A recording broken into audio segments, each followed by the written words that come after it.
welcome everybody to the board meeting today. Thanks for taking time out of your busy schedules again. I see some cameras starting to come on, so it's good to see everybody's well and in good spirits. That's good. Hello, Mayor Good Pike. spirits Down is in debatable. St. George. What's that? Good spirits is debatable. Okay, all right. Well, it's a Wednesday, so we're halfway through it, Mayor, and you can find. Can we travel down to St. George yet and do some biking, or can we travel down to Moab yet? Or we're still kind of not doing that. All right. So hey, don't do everyone's coming anyway, so. You all saw the news about Sand Hollow and Gunlock and Holy going to cow. Spanish Fork. Yeah. Anyway, come on down. We got to be As of Friday morning, you can come, right? It's essential. Yeah, you can do that. You can come down to Moab. You can yell at me for our workers wearing face masks if you want.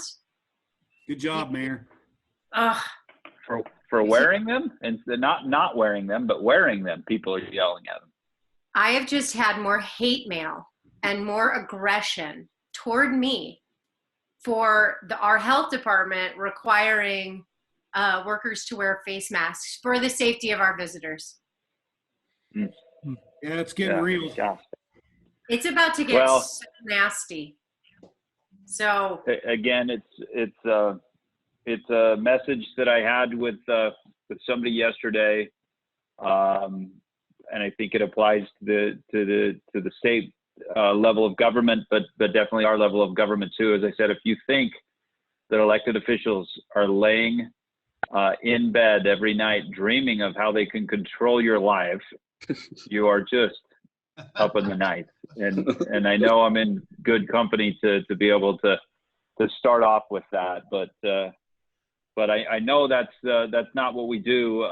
We're taking our turn to serve. We're taking our moment to try to help out, and that's what we're trying to do, and trying to keep everybody safe. And we're definitely not thinking of how we can control everyone's lives. We're trying to do the best. So good job to everybody doing the best you can.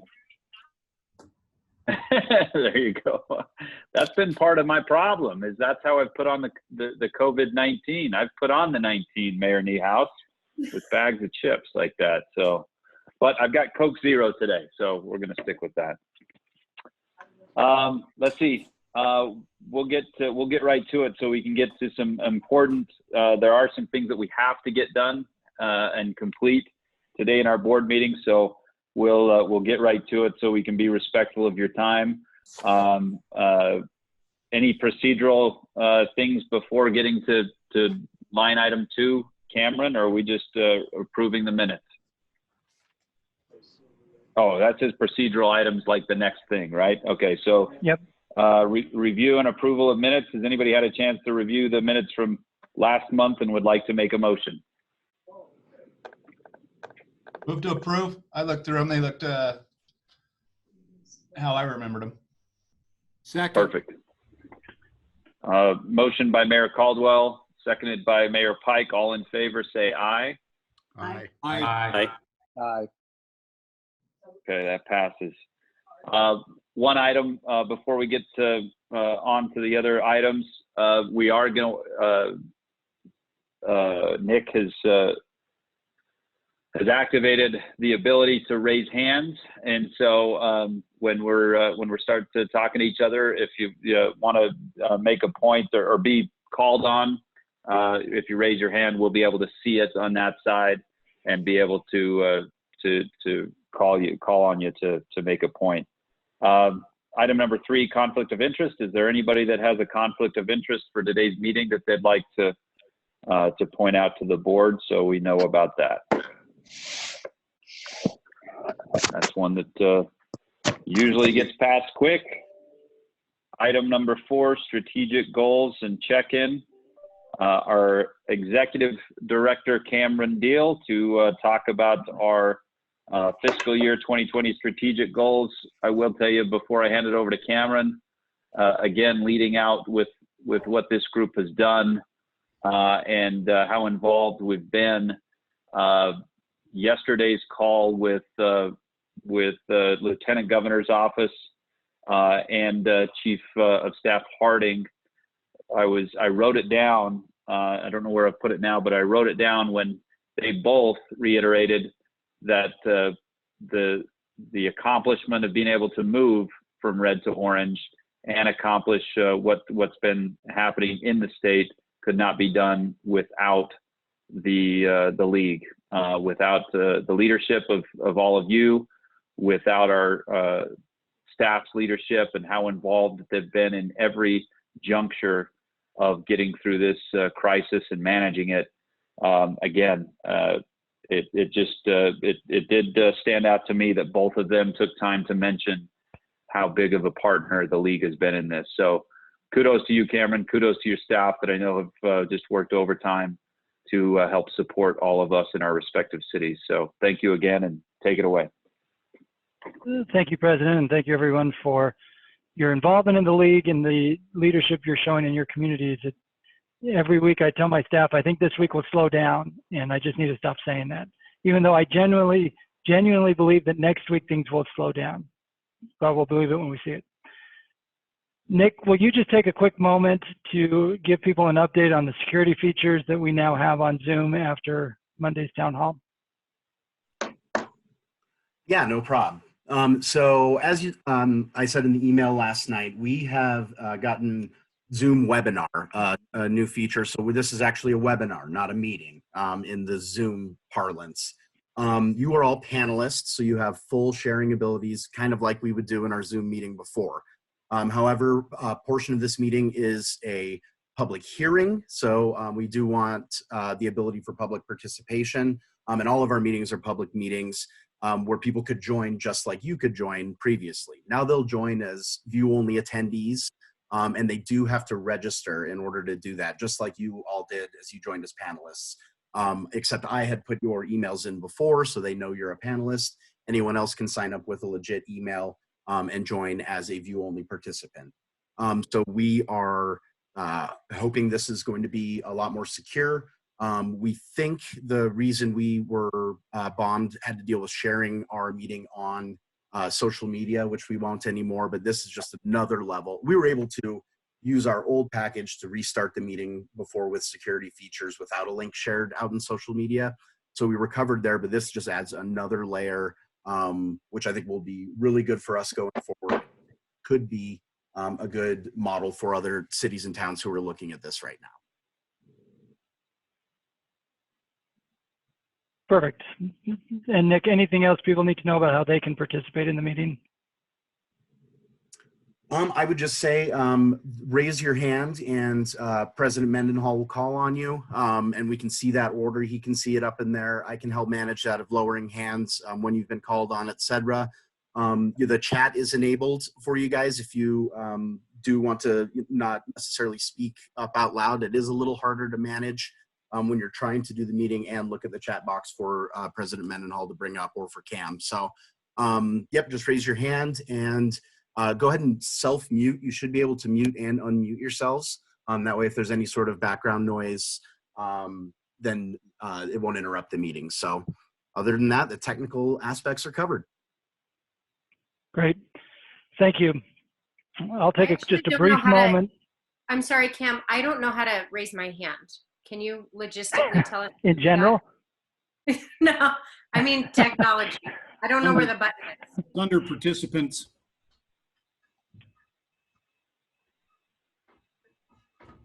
You go to the bottom of the screen and there's participants. Yep. And if you click on that, it brings up a box. Oh, you got it. Okay. Okay. Perfect. Briefly on the strategic goals, we have been reviewing these on a regular basis and asking how do they still fit into the current situation with COVID. And I want to just draw your attention to a couple of them.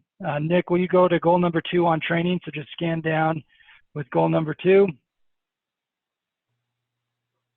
You'll see that the overall goal is to stay fresh, efficient, and relevant on trainings. And even if you delete, particularly at conferences, when you look at the number of our members that have engaged with the trainings and town halls we've been doing, We think we're hitting that overall goal. We will do a report for you later this spring, which will show you some of the astounding numbers that we have, and Susan will do a brief update later as well, but the amount of overall participation. Nick, if you scan down to goal number 2 in finance and administration, well, and actually goal 1 and 2, because we know we're going to have a constrained budget year, you know, we as a finance team have been working hard about maximizing the programming dollars and still trying to find value for sponsors, even though they lost mid-year. We've done some promotion on social media for how different sponsors are helping people during COVID, and we've been in touch with all of them. And the good news is, as you'll see when we get into projections later, that we're doing better than we expected with the number of sponsors that are sticking with us at the expected amounts. We still have a handful that we're negotiating with, but it's better than expected news when we first started having conversations with them a month ago when we canceled mid-year. Nick, will you go down to goal number 2 of cross departments membership engagement? On every call that we've done, Abby Bollock, our membership engagement coordinator, has actually been going through name by name, keeping the list of who's been attending so that we can run a report when the COVID crisis is over to show you all the different cities and towns from Panguitch to Provo who have participated with us in some form or fashion. Nick, keep going down to goal number 3, delineate staff duties. What you'll see is our entire staff has been dedicated to COVID-19 response. And so everyone is involved in membership engagement to a degree. And then they go down to department communications. We still don't have the new website yet, but we have been utilizing the new normal of town halls to communicate with our members. And again, we'll have data for you later in the spring about the scope of that. And then they go down to advocacy, particularly goals 1 and 2 here, but particularly goal number 2, prioritizing ULCT political capital during the session. If I had known we were basically going to have special sessions every month, we would have deleted during the session, because this political capital dialogue is a huge focus of today's meeting. There are a lot of big issues that are coming over the next few weeks that all have a nexus with COVID that directly impact your budgets, directly impact land use authority and other things. And so before the meeting is over today, we want to make sure we're all on the same general page of how to proceed both at the state and federal level. So that's how the strategic goals, we're still incorporating them into all of the work that we're doing, even though the world has changed dramatically since we laid those out. Any questions on the strategic goal piece?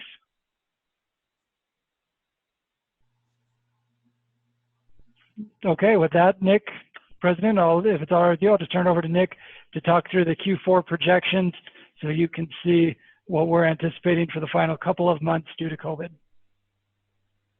Thanks, Cam. Go ahead, Nick. Okay, thank you, everyone. You'll see that we have our Q4 projections that Cam and I have put together in the finance team. We shared with you our revenue projections at the last meeting and some of the expense projections that we had in personnel that will go along with this budget amendment, which is our next item.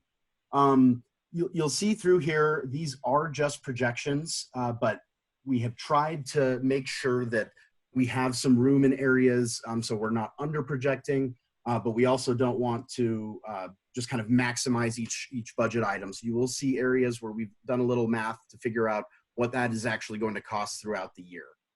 The main story here is, even with the loss of mid-year and a potential hit, as you can see in the sponsor and advertising section, we still should come out above, at the end of the year, about $125,000 revenue over expense. So we are still looking in really great shape. Currently, our PTIF fund has about 1.4 million in it. And depending on where we actually end up at the end of this year, that's where you're going to see our unrestricted cash balance that we will have to decide what to do with as we go forward and putting together next year's budget. This is really the document we're going to be working from to figure out what next year's budget can look like. We do have one canceled event in here. So we can kind of lay out a couple of scenarios. We will be budgeting fiscal year 21, anticipating that annual will happen. But we do have this kind of framework to kind of figure out what it could look like if not. Anything you want to add, Cam? Yep, I want to bring up three key things. Number one, the 1.4 million in reserves that's currently in the PTIF, that did not exist prior to Roger becoming interim director. Roger, can I put you on the spot to, do you remember what the reserves were 3.5 years ago now? It wasn't what it is now. Well, yeah, thank you, Roger. No, and frankly, Carrie and I, we built it up largely. We kept several entities positions vacant, and worked with those. We wanted to leave those. We basically actually billed people for partnerships. We got those back. It was in the vein of $300,000 or $400,000. Yeah. So over the last 3+ years, we've gone from, say, 300,000 in reserve to about 1.4 million, which gives us some comfort going into the constrained budget year next year and whatever comes after that. The second thing, part of the reason why we actually will likely be revenues over expenditures this year, Mayor Pike, is a tribute to your community. The Dixie Center gave us credit for mid-year 2021 rather than billing us for mid-year 2020, even though we had passed some key dates when we ultimately pulled the trigger on cancellation. Likewise, all of the hotels with whom we had room guarantees all credited those toward 2021. So whereas 6 weeks ago, when we were having the conversation about mid-year and we were calculating, okay, how much will our expense be that will be out of pocket, that will take a hit without the revenue coming in, we ended up really minimizing those costs. We also had the keynote speaker for mid-year who was willing to come to a future event, and we weren't planning on paying for entertainment per your strategic direction from the fall. So we were able really to minimize the expenses that we had to eat from mid-year, which is in part what gives us that little bit of wiggle room here as we finish the year, which then we can plug into next year to make sure we can still provide the services that cities expect from us. President, the third thing that Nick F. mentioned was just the unknowns around the annual convention. As we have talked to our counterparts in other states, all state leagues have canceled their conventions through June. National League of Cities has canceled all of their events through July. The leagues that have conferences in July and August aren't sure what they're going to do. Most have started to move to virtual conferences for the summer. At this point, we are simultaneously planning an in-person conference as well as working on potential alternatives, which could include moving the date of annual, which would need board approval. It also includes doing a virtual conference, some combination thereof. So just want to make sure you as a board are aware that we're looking at all of those possibilities as we work through the budget, and then the tentative budget will come before you at that May 18th meeting. So President, I'll turn it back to you to see if there are any questions about this piece before we go to the budget amendment. Does anybody have any questions about the details discussed there? Maybe the only question I have, Cam, is what are you hearing from sponsors about the September timeframe? Anxiousness. Several sponsors have said to us, we get that you had to pull the plug on mid-year. Really the biggest value we get from the league sponsorship are those 2 in-person conferences. So yeah, a sense of anxiousness. And so we've been talking internally, what do we do if we do have to pull the plug? I think we have some time before we have to make that decision. But if we have to pull the plug, can we provide enough value to sponsors, or do we essentially credit them to the following year? Some sort of combination. What's interesting is that the leagues that are holding conferences virtually in June are also planning on doing exhibit town halls and exhibit forums. And in fact, Katie on our staff will be attending several of those virtual conferences to check those out and see what they're like. And Katie, I believe the first one is in the next few weeks, right? Isn't there one in May? Yes, I believe so. I don't know the date off the top of my head, but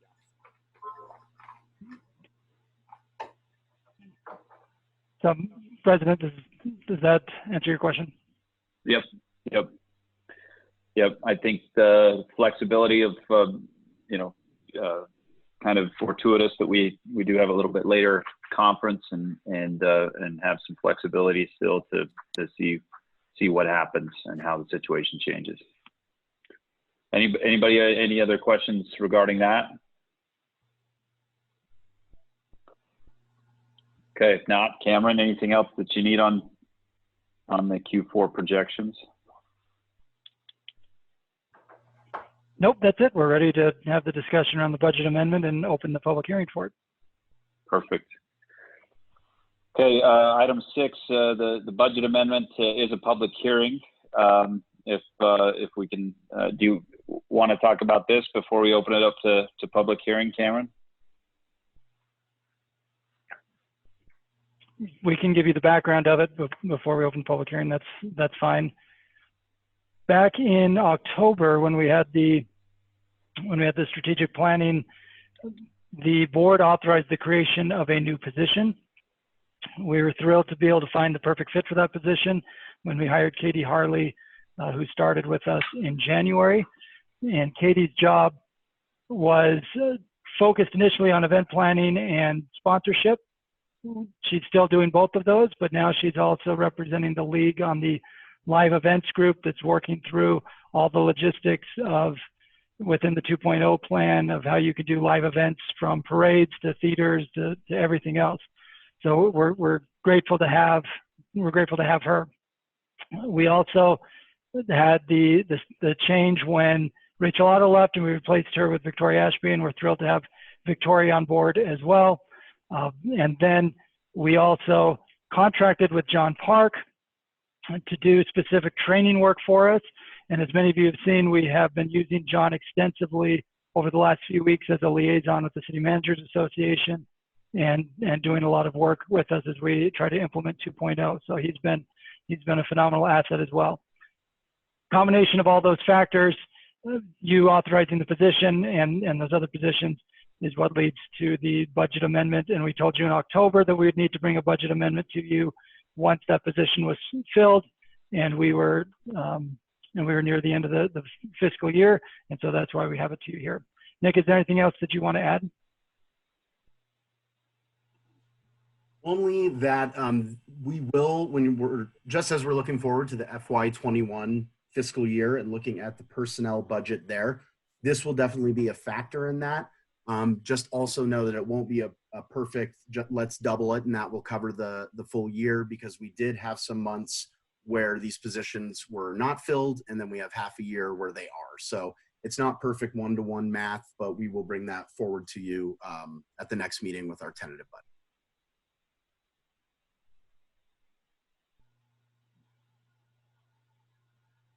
Also, I would just add where we're taking it from. That was directed to us by the board. You can see here, it was conference related. So we took most of it out of programming because the emphasis was on not spending much in conference entertainment. However, that programming budget does include speakers as well. And then also facility rent and setup and food and beverage. So those are the items that are lower in the budget. So we're not asking to pull from reserves in order to fund these positions. This is moving from one item to another, and you'll see that breaks out to zero at the end. And the moving from one item to another, those were all contemplated before we canceled mid-year. So there was still sufficient money in those funds to execute the mid-year conference. The budgeting and transfer came after we had done the annual convention and making some of the strategic changes around conferences and still having money for mid-year.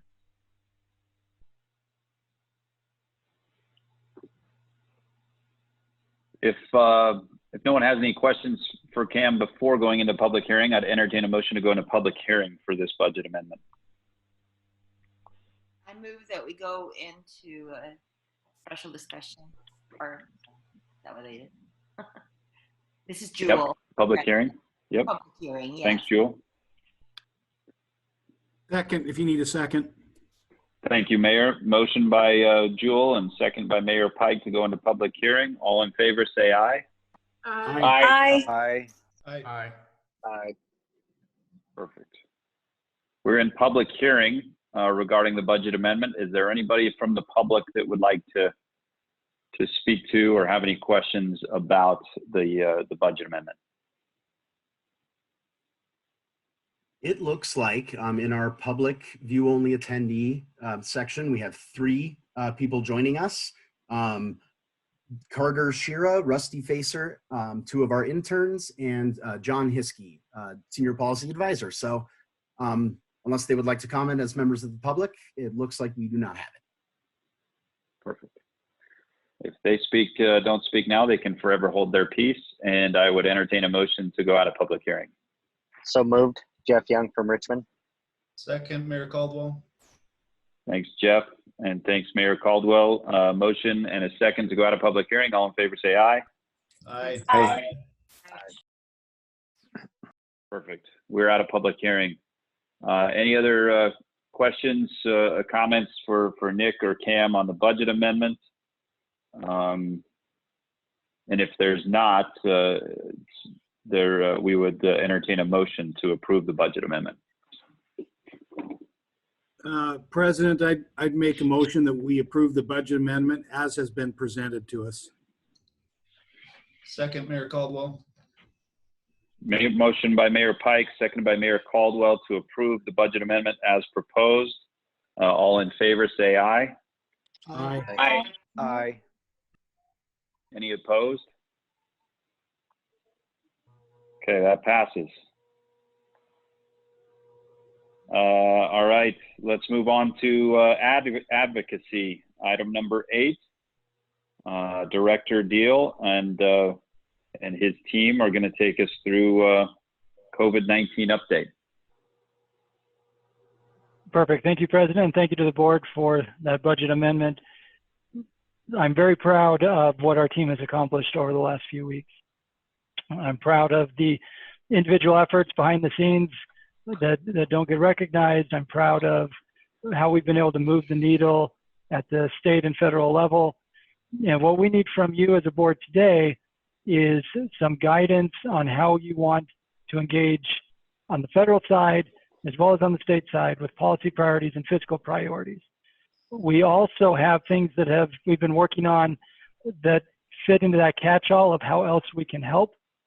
So those include the acquisition of PPE and sanitation supplies and access to other types of resources, whether they be for housing, rent assistance, landlords, and the new Hope Corps that you'll be hearing about.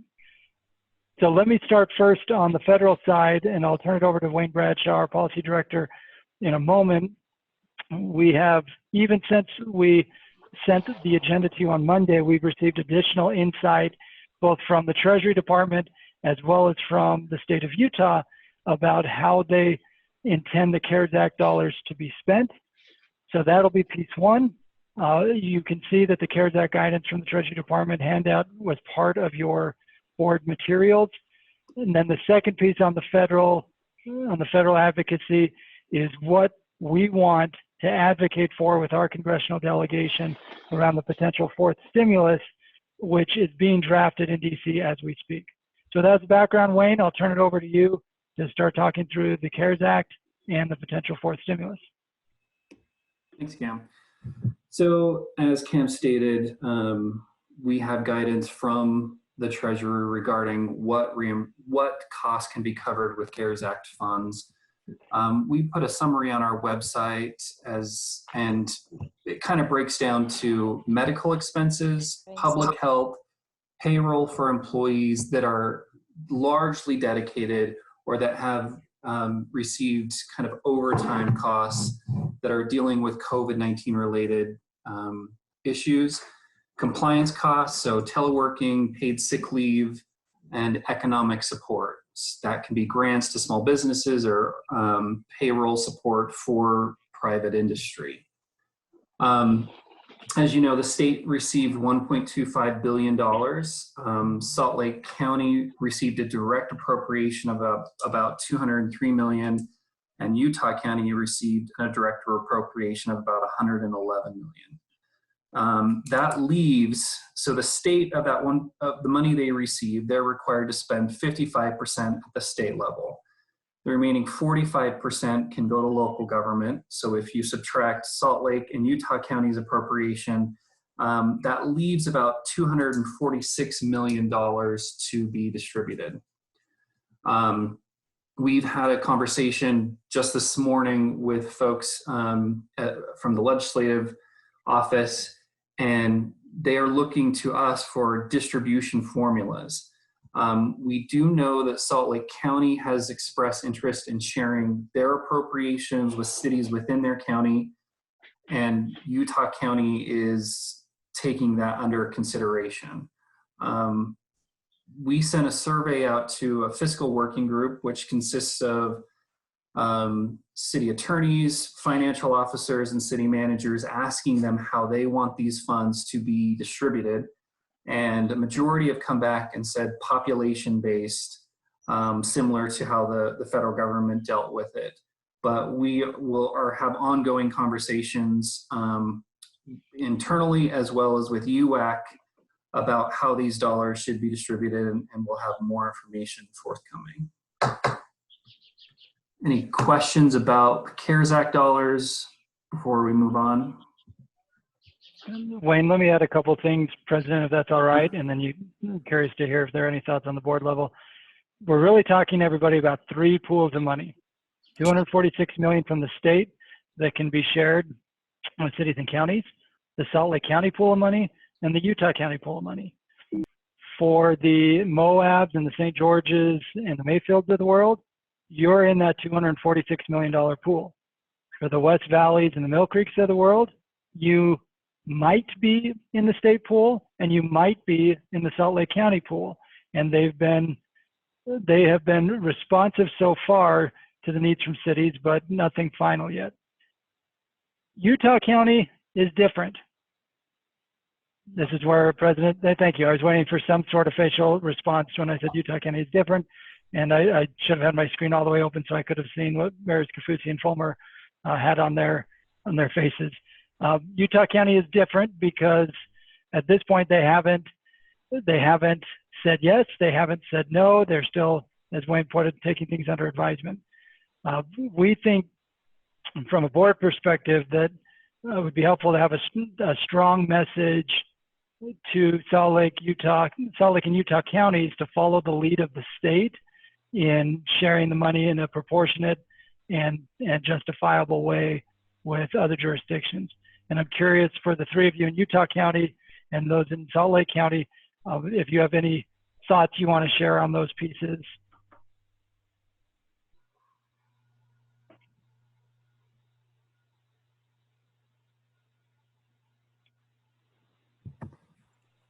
It does look I don't like see any hands on my side, but does somebody have a hand? we did. It looks like it has gone away. Okay. Oh yeah. Mayor Niehaus has her hand up. Go ahead, Mayor. Well, I just wanted to share, like, I appreciate the sentiment that, like, you know, that third pool of money would be made available. Would that be exclusive to non-Utah or Salt Lake County residents, or will it be distributed across so that we're included in that way? Can you explain that? Yeah, so that third pool, that $246 million, Wayne, go ahead, take it away. Well, yeah, so the $246 million can be shared statewide to counties and local governments, or it can be shared to all counties and local governments except for Salt Lake and Utah County. That is something that we're still discussing and need to submit to the legislature for consideration. But of the $246 million, yes, we anticipate that some will come to Moab and other municipalities directly. Mayor Kafusi, it looks like you have your hand up as well. Yes, Mayor, I see your hand up. Go ahead, Mayor Kafusi. So I know we've been talking a lot about the 111 million that are coming to you, that's coming to Utah County, and there's just a lot of unknowns and questions. I know Cameron's been probably inundated with people from my city trying to figure out how do we get this money and how do we and where is it.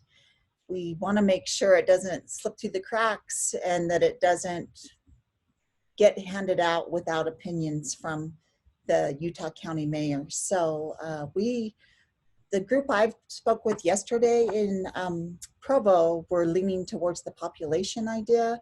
I'm not sure, but we are where you're at with all this. But again, I just keep pressing everyone that we need to come out as a united front and follow the directive of the governor. But still, these dollars we're anxiously awaiting these dollars. So any information you can give, even a timeline, if you know anything, Cameron, that would be really helpful for me to take back to my people.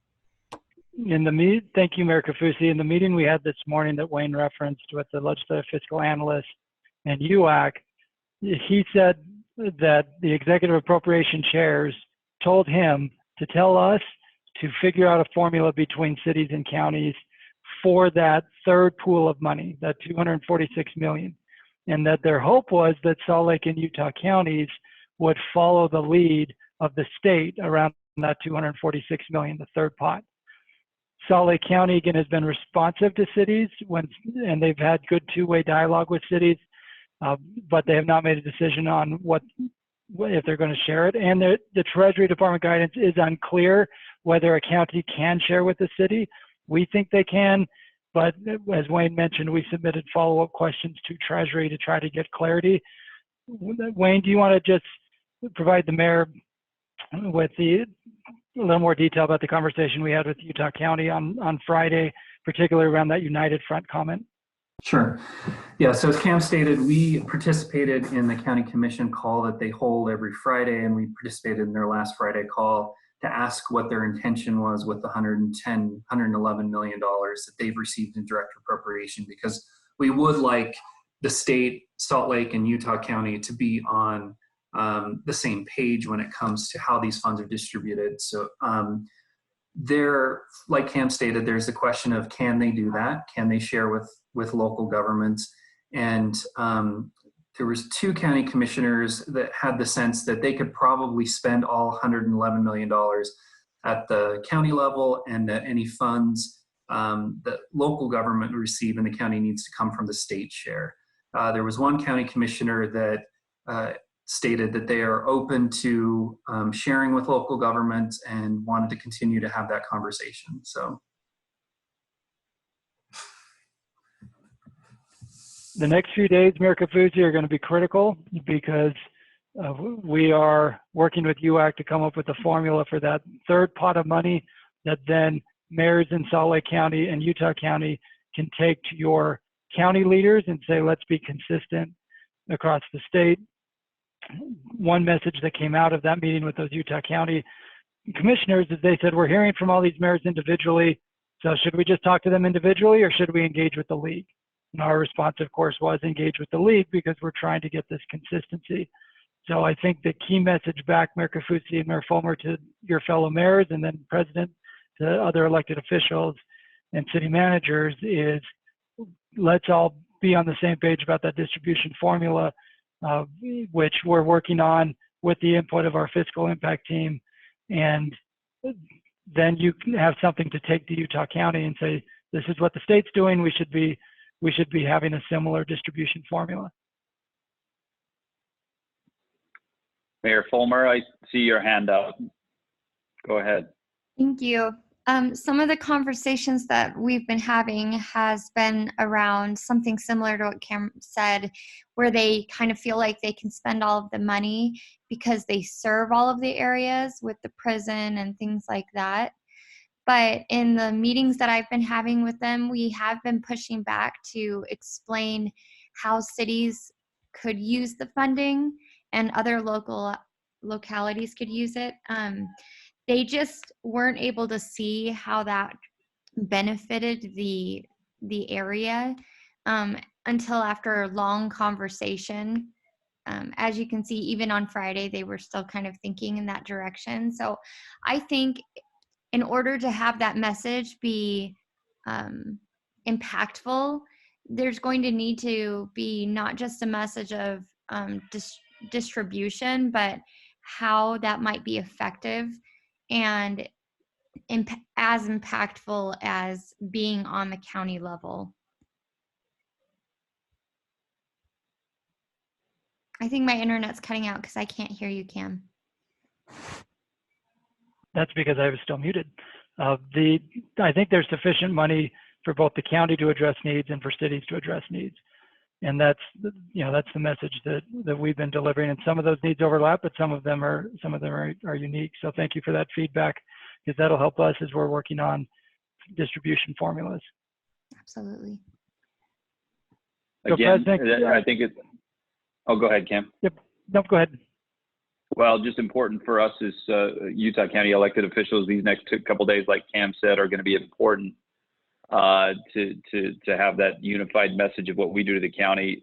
Again, you all know this as well as I do, but that amount of money to that county is their total budget, total annual budget, that almost mirrors it. And so obviously we need to be together and united on our messaging to them of how it works in Salt Lake County and be consistent to the same in Utah County, and work through the league on getting that consistency taken care of. Perfect. If there are no other hands, then are we good for Wayne to jump into fourth stimulus? Yes, please go ahead, Wayne. So you received this in your packet, and Nick's sharing it on the screen. So I'm sure you've heard that there are discussions about a fourth stimulus.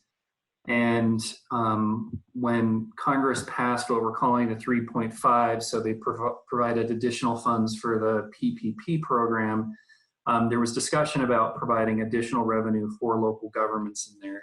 It did not happen, but there was a commitment from the White House as well as Senate and House leadership that there would be additional resources in the fourth stimulus for local governments. The rationale is they wanted to see what the CARES Act funds that are being distributed do for local government and what additional needs are in place. And so what we're hoping to get from the board is guidance in what we as league staff advocate for with our federal delegation in a fourth stimulus. So we've kind of spelled out some potential options here that have been discussed and then open to other ideas. But the first option is revenue replacement. So there would be federal dollars that would be distributed to local governments to fill some stopgaps from lost revenue. I included a link to a story about Senator McConnell stating that they're not interested in providing revenue replacement.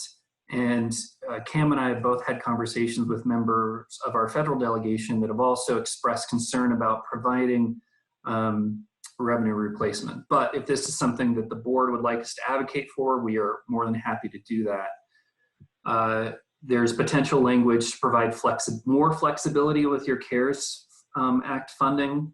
So once those revenues come from the state or the county, have more flexibility in what you can spend those on. The other option is a potential infrastructure stimulus. And so instead of providing direct revenues, there is some type of process for, road infrastructure, water infrastructure, other type of municipal infrastructure that you could get federal dollars to help pay for, alleviating some of the strains on your budget. And then, like I said, we're open to other options, but we would love to hear your feedback and comments on what you think is most appropriate and most needed for your communities in a fourth stimulus. President, can I add one last piece before we have the discussion? Yep. I'm on the National League of Cities Board of Directors, as you know, and we had a call Friday afternoon. My counterpart in Kentucky was on the call and shared some information from a friend of his who happens to be the chief of staff of Senator McConnell. the chief of staff told him, and then he shared with us, that there is no consensus yet within the Senate Republican caucus over which path to take in a fourth stimulus. There's consensus that a fourth stimulus is necessary, but what it includes and how it impacts states and local governments is up in the air. So the counsel from that chief of staff back to Kentucky and then to us was, get on the same page with your county association and with your governor so that you're all asking for the same thing from Congress, whether that's infrastructure, revenue replacement, some combination thereof, or another approach. Wayne's article references the back and forth between certain Senate Republicans that are targeting blue states and blue cities, so cities with Democratic governors and Democratic mayors. And we've even heard this from our delegation, that there's a lot of anxiety toward federal government providing direct dollars to places like Chicago or the state of Illinois that have major budget crises. And so you need to factor that in as well, that we are a responsible state. Cities in the state have balanced budgets that have now seen holes blown in them. That's different than other places around the country where they had holes in their budget anyway that have now been expanded and they're looking for federal assistance. There is a way to thread that needle, but I just want to make sure you're clear of all the different politics out there. But the delegation is asking us, what's your priority? And Wayne and I didn't feel comfortable answering that question until we'd asked you. Thanks, Cam. I see Gary Hill's hand up and then Mayor Niehaus. Thanks, President. Cam and President and the group, I understand the optics and the reluctance to provide, for one level of government, to provide revenue replacement for another level of government. But on the subject of infrastructure, what if the ask was for transportation infrastructure dollars? And it was broad enough that it could be used to replace the gas tax revenue that we're all going to miss for our maintenance projects. Transportation tends to be a very high priority at all levels of government. And if there was a way to tie that, it could be a benefit to all of us.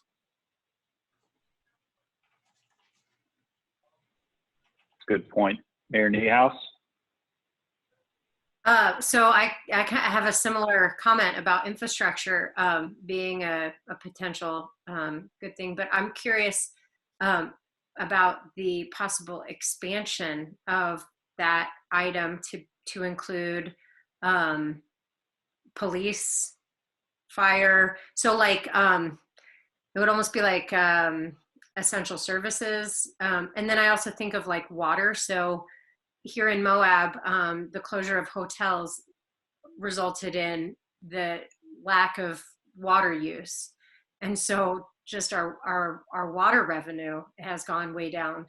And so I just wonder if infrastructure might be broadened, like you were saying, Gary, but to include things even beyond transportation, to include police and water.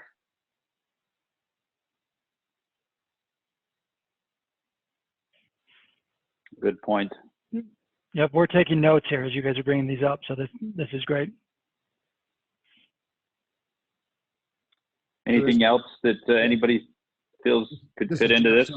You know, the infrastructure sounds good. You know, I think that we have to kind of expect that any money that comes to us, you know, from that direction is going to probably be administered, and maybe, you know, in fairness, should be administered by our, you know, regional planning organizations to fund projects that are already on the regional transportation plan, for example. I don't know how else that would be done, but, you know, on one hand, it makes sense to do it that way because those are the projects that we've kind of agreed regionally need to be done, as opposed to, you know, repairing streets. We'd all like money for potholes and stuff like that. And we're going to be missing sales tax money that will help with those types of issues. But I think we better realize that that infrastructure money probably is going to come to us through that way, through the, you know, MPOs. And so to Mayor Niehouse's point, getting some help for the other things that we actually pay for, like police and fire, would really be helpful and help our municipal budgets, maybe even more than those transportation dollars. So Mayor Silvestrini, I think you actually just bridged those two previous comments perfectly, because when you think about what the stimulus package was a decade ago, it was those types of capacity projects, moving projects along quicker that were already planned.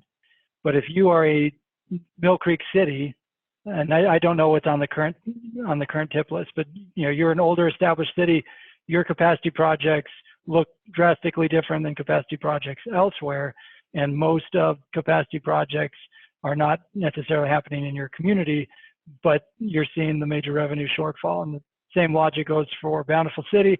And in Moab's case, you're not looking for new capacity of infrastructure, you're looking for revenue replacement to maintain the infrastructure you currently have.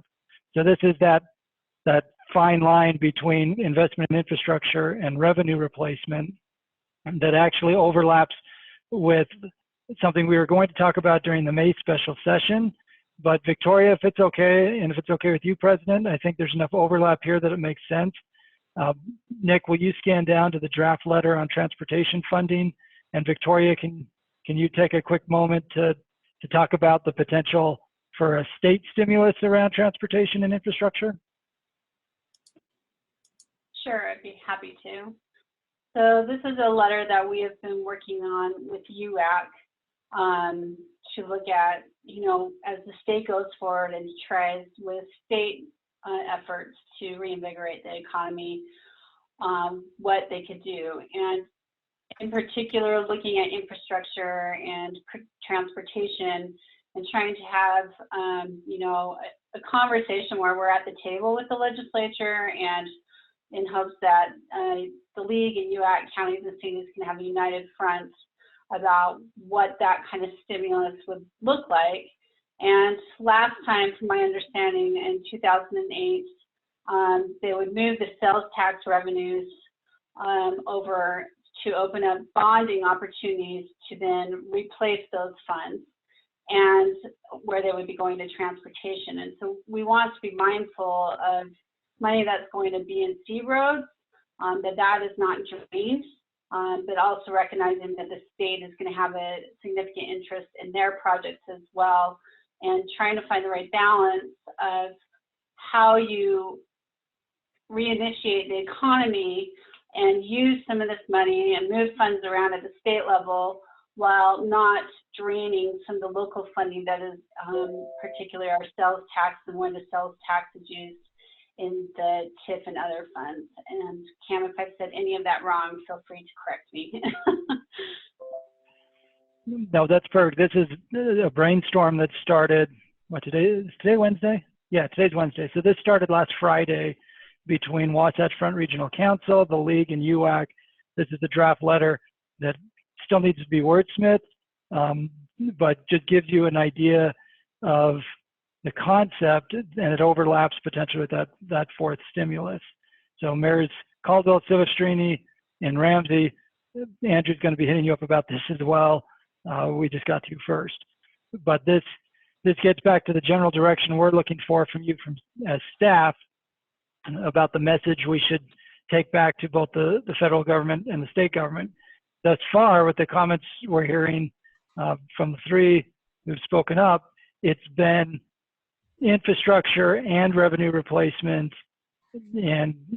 but potentially revenue replacement with certain requirements, i.e.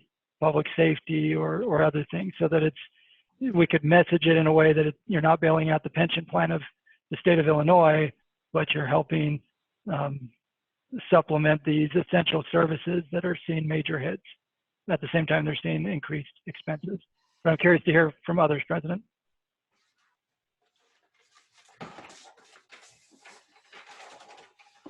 Anyone else that would like to speak to this?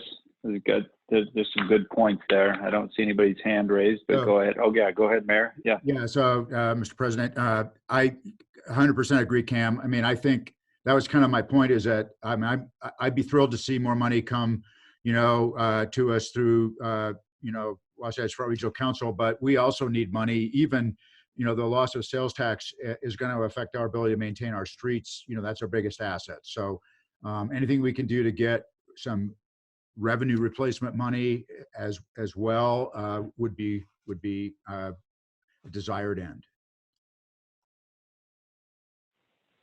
Completely Mayor Pike, agree with I see Mayor your hand up. Silvestrini.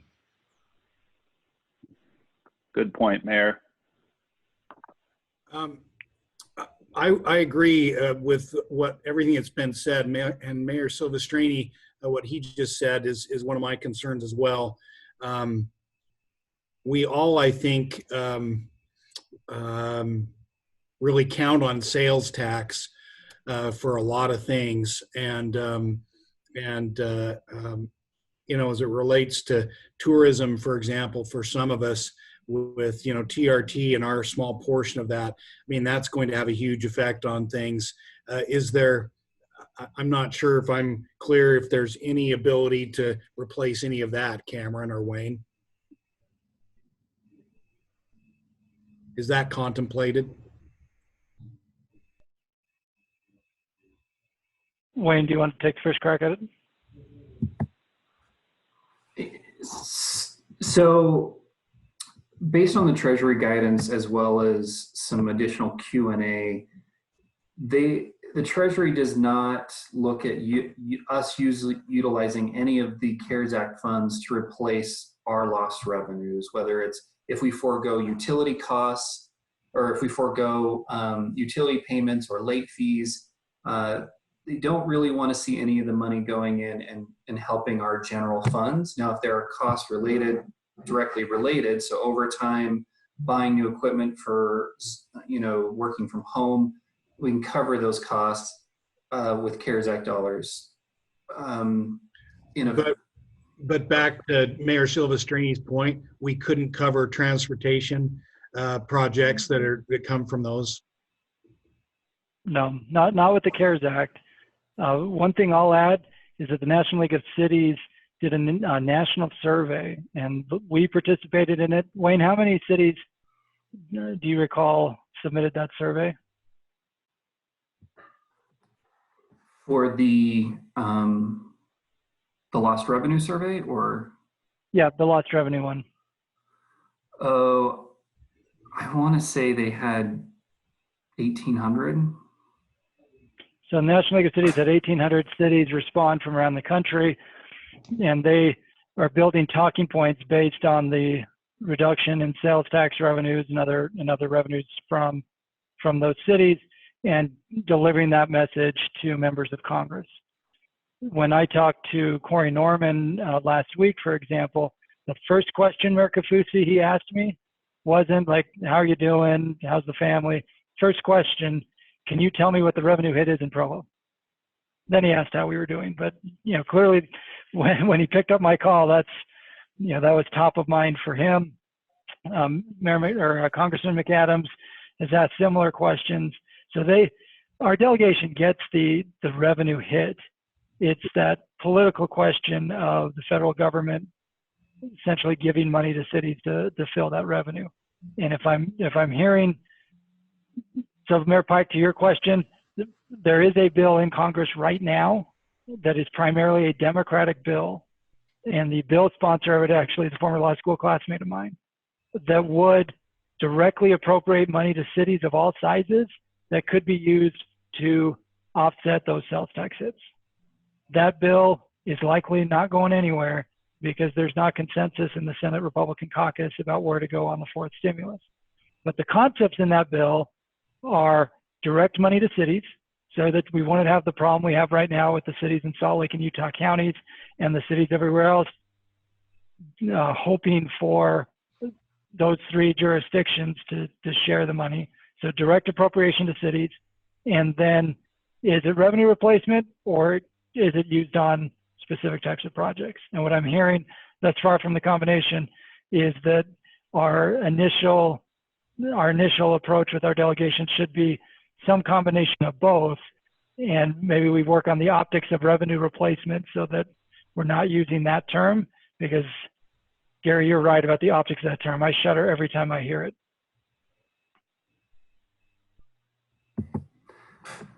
But I do think we I see Mayor. Sorry. Oh, go ahead. No, go ahead, Wayne. Well, I was just going to say, I do think we could communicate to the delegation that, you know, infrastructure as well as targeted revenue towards, you know, first responders, different aspects that have been impacted by COVID-19, and even, you know, flexibility in the CARES Act funding to do those kind of supporting of our public safety and our first responders and other impacts. So I think that is a reasonable approach. Mayor Niehaus, I see your hand up. I realize that Moab is like in a bit more of a triage situation than most. I mean, we've lost, you know, we're going to lose $5 million in revenue, and you know, that's we've lost half our annual budget. I wanted to, I mean, it would be great.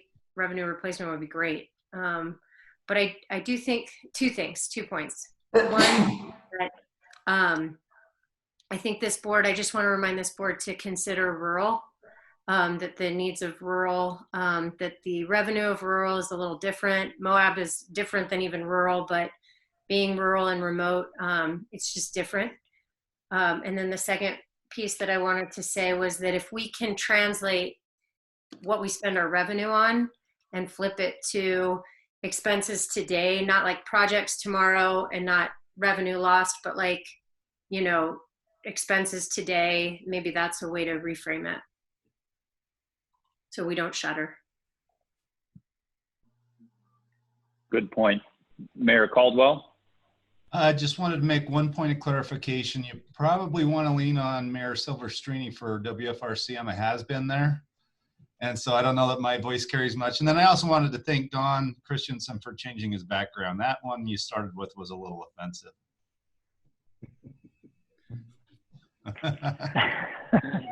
It was specifically for Cam, I think. No, I ignored it. Mayor Caldwell, just send me what you want and I'll write a check. Yeah. Okay, we got you.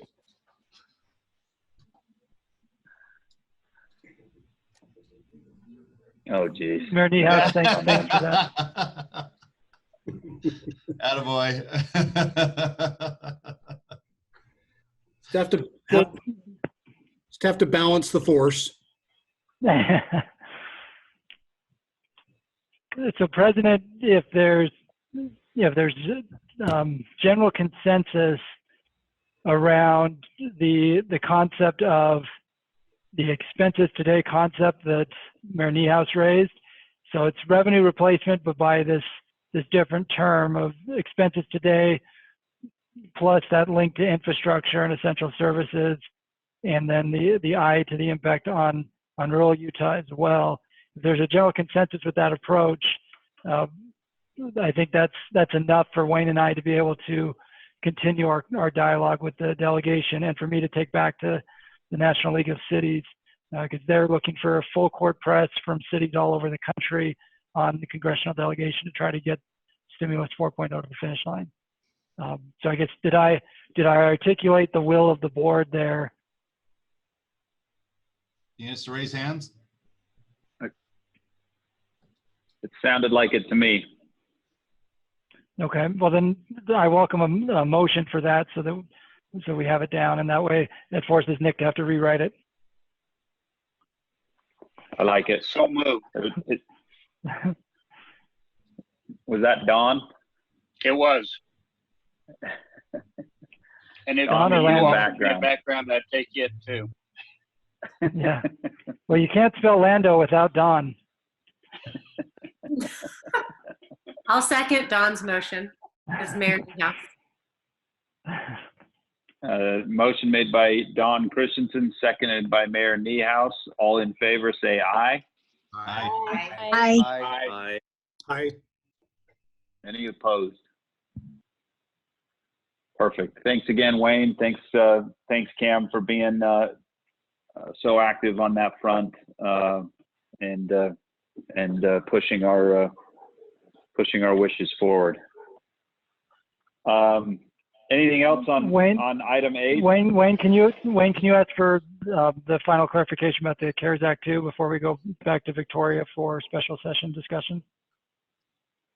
Yeah, so also in the packet, when we sent this out on Monday, we had envisioned sending a letter to the governor and legislative leadership asking them to clarify questions about CARES Act distribution. So we wanted to make sure that they were going to allocate 45% for local governments as allowed under the CARES Act, and then had some clarifying questions.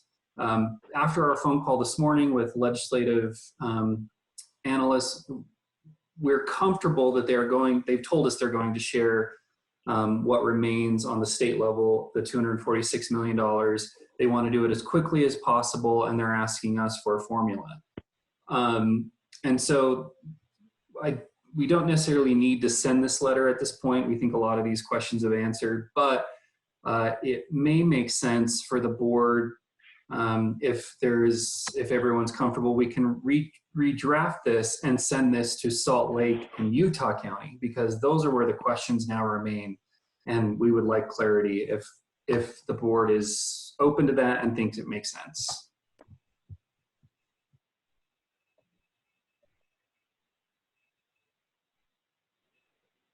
Do you need a motion for that as well, Wayne? I'd like the letter and think it should be the framework of what we send to Utah County. And I'm happy to make a motion to that end. This is Dawn Ramsey. Yeah. Thank you, Mayor Ramsey. We have a motion. Is there a second? I'll second. Seconded by Don Christensen. All in favor, say aye. Aye. Aye. Thank you. Great. We will retool that letter and get it out to everyone to approve, and then send it to Salt Lake and Utah counties. Thanks. Perfect. Thanks, Wayne. Cameron, anything else that needs to be discussed on section 8, or are we moving to section 9? Nope, we've hit the federal stuff, and so now we need the state stuff. So Victoria, take it away, please. Okay, thanks, Cam. You will see in your packet that there's a summary of what happened in the April special session, and I will just go through that quickly.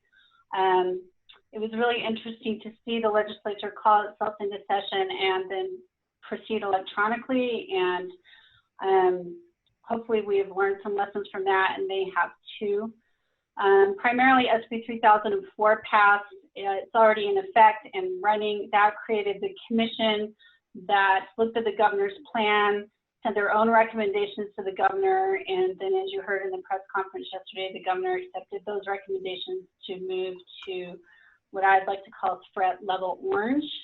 And that we're expecting an order from the governor anytime, but before Friday, when these recommendations are supposed to start, and to implement that level.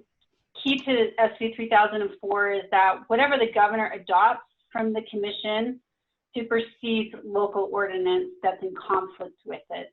And so, you know, if you have local orders that aren't copacetic with the governor's new adoption recommendations, those will be superseded when that order is issued.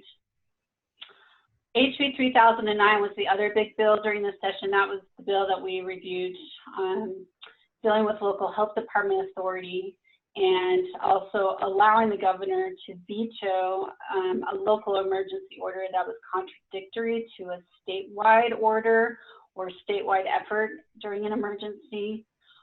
The bill also had, and you'll see the bullet points there in the packet, had a lot of the things that we had received requests from our members. And those requests came from all over the place.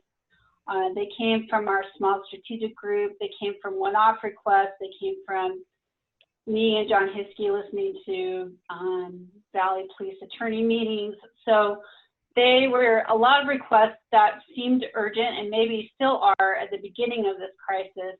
For example, being able to delay responses to grandma requests because the offices weren't open, clarifying electronic signatures for plats, flexibility in posting meeting minutes. Those were part of the bill, and the bill failed in particular, not because of those, but because of the two first parts on local health departments and the governor's authority over local orders. There was a big push from the right, and ultimately Representative Hawks, who really worked hard with us to try and get good language, decided that there wasn't the political will to proceed with the bill. So all those other things that we've requested still are not enacted into law. And that also includes, it was changed a little bit, but that also includes what the governor had issued in his order about having electronic remote meetings and not requiring anchor locations. Those open and public meeting exceptions that were in his order will still continue through June 30th because that's when the order expires, but they aren't codified into law. So any questions about what happened during that April special session?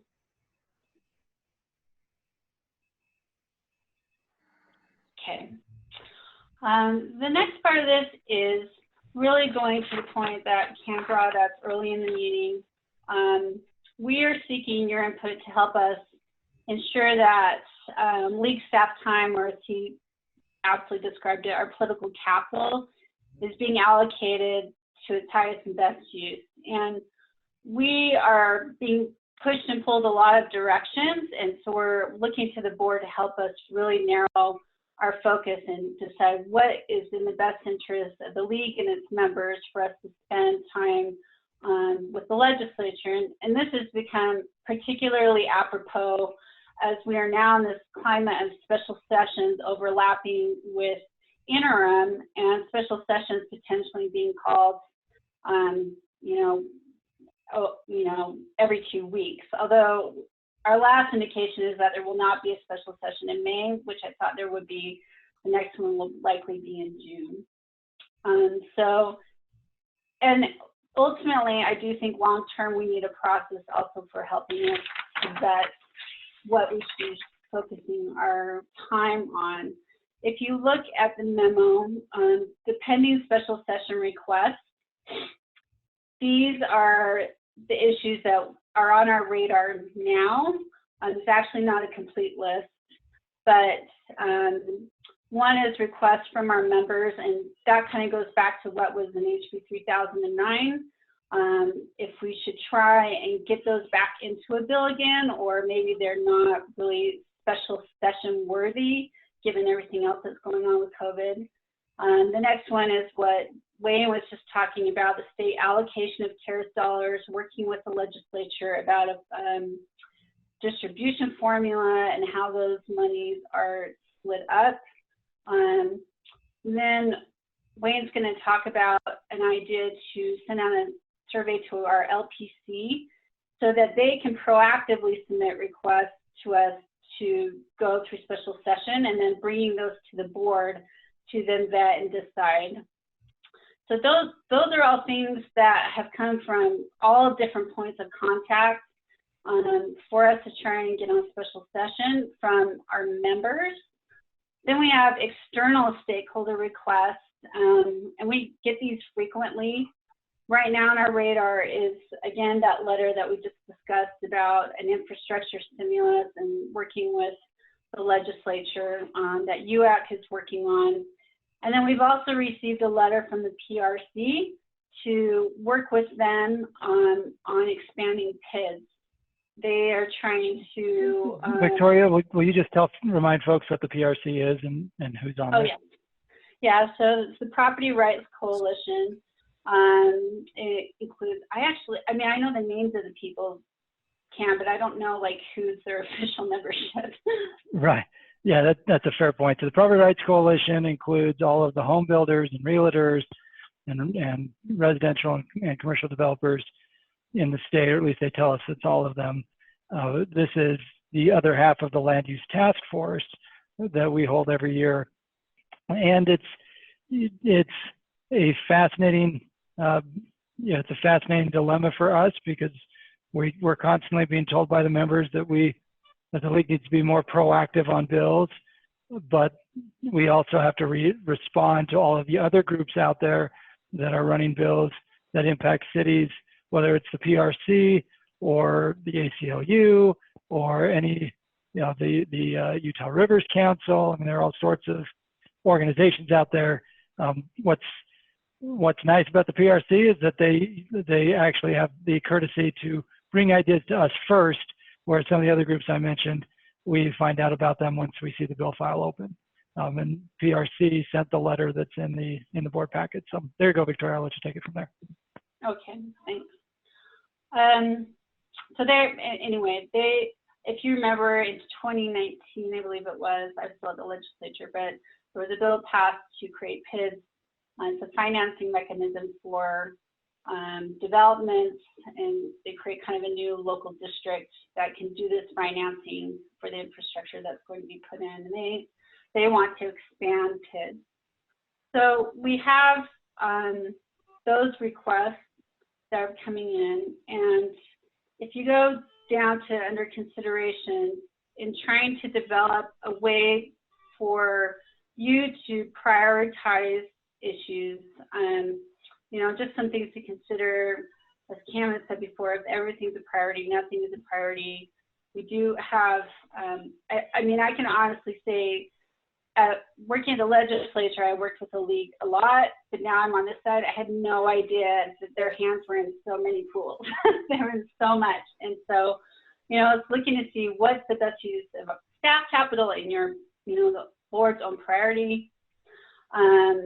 The legislature will only tolerate so many asks from us, and we've, like Representative Hawks really did a lot for us, but if we go back with every single little thing that someone has brought on our radar, we soon exhaust some of our allies at the legislature.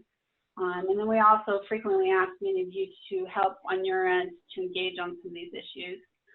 And I think the key question is number 2 here, when you're thinking about priorities. And I don't know that there's a clear answer to it, but whether the league's priority is to be proactive, which is raising member requested issues and then figuring out how to sort through those, or reactive, which is responding to external stakeholders like the PRC, like the Housing Coalition, and the many other groups that are out there.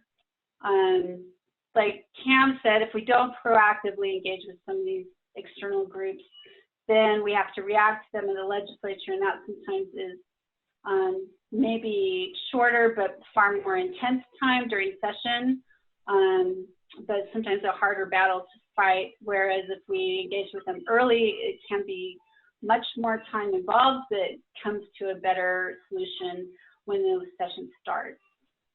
How do we prioritize those stakeholder requests? And maybe it's taking some of those requests and just saying, yes, we have a position, but we're not going to spend a lot of time on them. And should we have stakeholder requests taking precedent over those that are member initiated? And just number 3 and number 4, if an issue is prioritized for special session, it can creep into interim priority. And the PID issue is a good one for that example. And Megan, Carson, if you have any thoughts on this, but we have the land use task force, which hasn't even started up yet because we've been in COVID and special session mode. But if we take up PIDs, unless there's really early agreement on it, it won't be solved quickly in a June special session. It might have to be pushed to August to give time for the parties to agree, but then that is time spent over the summer spent on an issue that started out as a special session issue and became kind of an interim special session / interim issue. So just the next part, our options to prioritize. These are not necessarily the way to go, but as I saw it, and we should have Wayne talk about the LPC survey I did, but we could send a survey to our LPC members and prioritize request that way. That way you're getting this proactive input, and the league proactively pushes its members' requests. You could prioritize current requests, like the CARES funding issues from 2009. And sorry, let me step back a minute. Long term, we are looking for a prioritization process, but right now we need to know what we need to work on for the next couple of months with the feds and in particular the state legislature.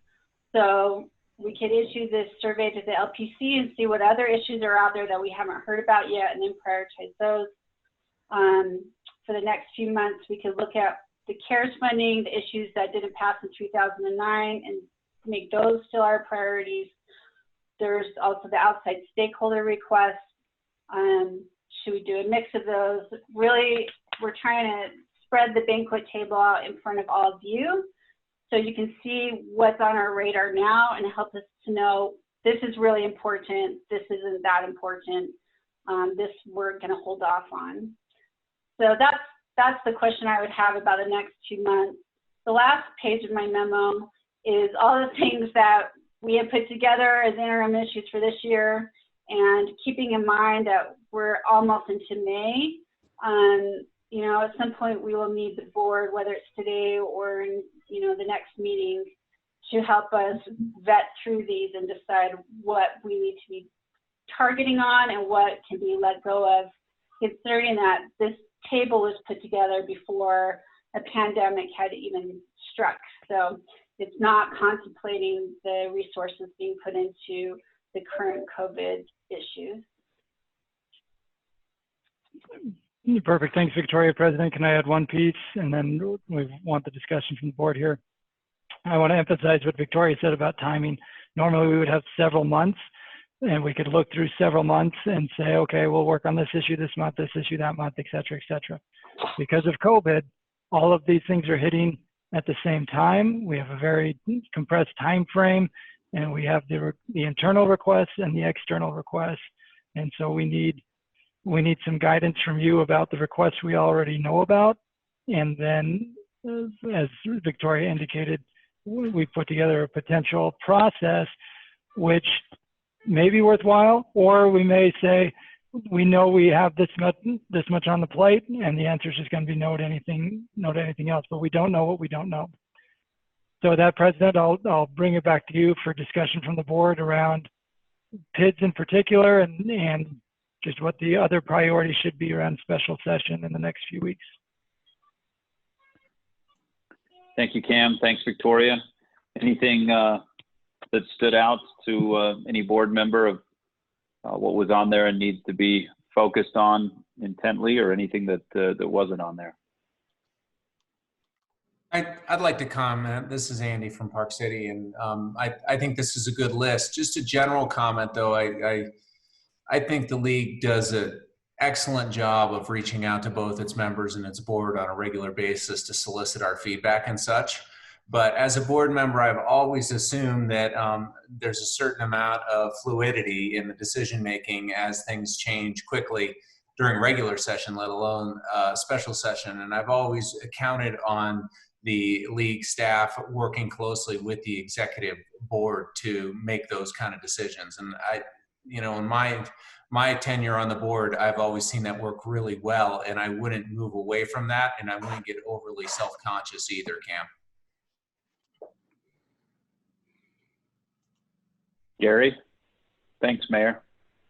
Yeah, I agree with Mayor Bierman. I think you guys the staff needs a certain amount of flexibility as well to be able to move on the fly.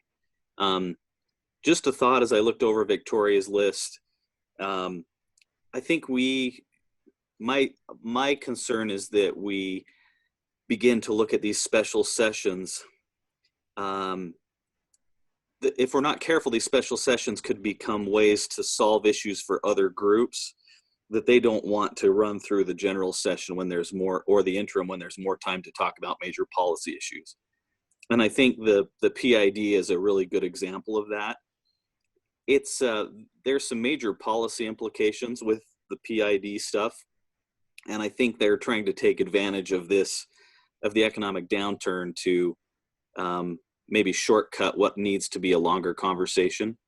So on that list, I would say two things. One, I wonder what the body thinks about making sure that we are keeping our powder dry during the special sessions to deal with the issues on hand and not really try to solve the problems for other people as much. So we're focused more on our own issues than we are on the outside groups. And second, specifically, that we make sure that we're talking about the PID through the special, through the interim, and into the general session.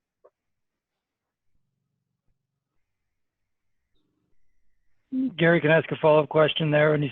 When you say focus on solving our problems, of all of the issues that Victoria listed there, to one degree or another, those are all our problems because they've all come from different members. What would you and the board highlight as those, as the can't miss priorities? I mean, we're assuming that it comes down to dollars, right? But are there any policy issues that rise to the same level as figuring out the dollars and cents? So Cameron, can you bring back up the list that we're talking about specifically for the special sessions and not the interim?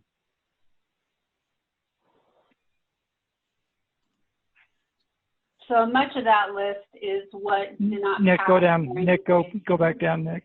Yeah. Yeah, so Nick, right there, 3009. Yeah. And go it's down a most little of bit more. 3009. And again, I would just state that these issues came to us from all over the place, and a lot of them came within the first couple of weeks of the pandemic, and cities tried to figure out how to deal with them. They may all still be very legitimate concerns that we should keep pushing in 3009, and I've heard that they're trying to retool 3009 to make it more palatable, and I had never heard that any of our requests were the things that tanked the bill. But one question I have is, we wrote these, almost 4 weeks ago now. Are they still things that we should invest capital in, or can we tell Representative Fox, we don't need that as much as we thought we did? So my thinking on that, Victoria, is I think there's two ways we could go. I certainly have opinions, and I bet most on the board do about this, but we could just send that back out to the working group that came up with the list, specifically those that were kind of engaged all the way through the process, and ask that same question and come back with a recommendation to the board, with some flexibility for staff to make a recommendation. Or we could talk about it now. I'd kind of prefer the latter, where we let those who had the issues kind of hash it out and come back to the board in the interest of time. Because I agree with you. I don't think all of these are necessary. I don't think all of them were necessary then. I think it was more of a, people felt like, well, if there's going to be a bill, we might as well address some of these, but I don't think they're all priorities.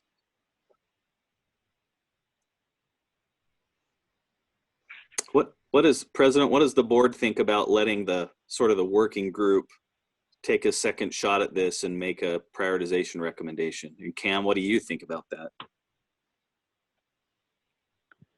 I like that idea. I think it lends to Mayor Bierman's point of the fluidity of it, and making sure to keep us informed about it. Mayor Pike, I see your hand up. Thanks, President. I agree with Gary's comment on that. I'd like to see the working group relook at these. Personally, I'm not as worried about some of them as I once was. Agree with Gary on that too. So as a follow-up question then around PIDs and around the potential for state stimulus funds, those are new policy ideas that have come up in recent days. Gary gave his thoughts around the PIDs piece. The state stimulus does overlap with the direction you gave us on the federal stimulus piece. Are there any other thoughts though about those two big policy issues that also both relate to dollars and cents?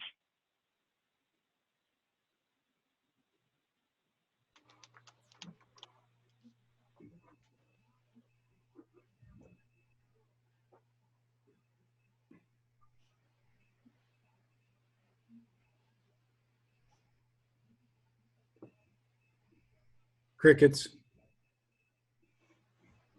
So that then I think leads back to Wayne's question from a moment ago, which is, do we need to create a special session type process? You know, in light of what we now know is happening and where things are going now, curious if the board thinks we need that type of process for cities to be able to submit additional ideas. We don't know what we don't know. Submit those ideas for vetting, or I mean, we have a pretty substantial list as it is right now.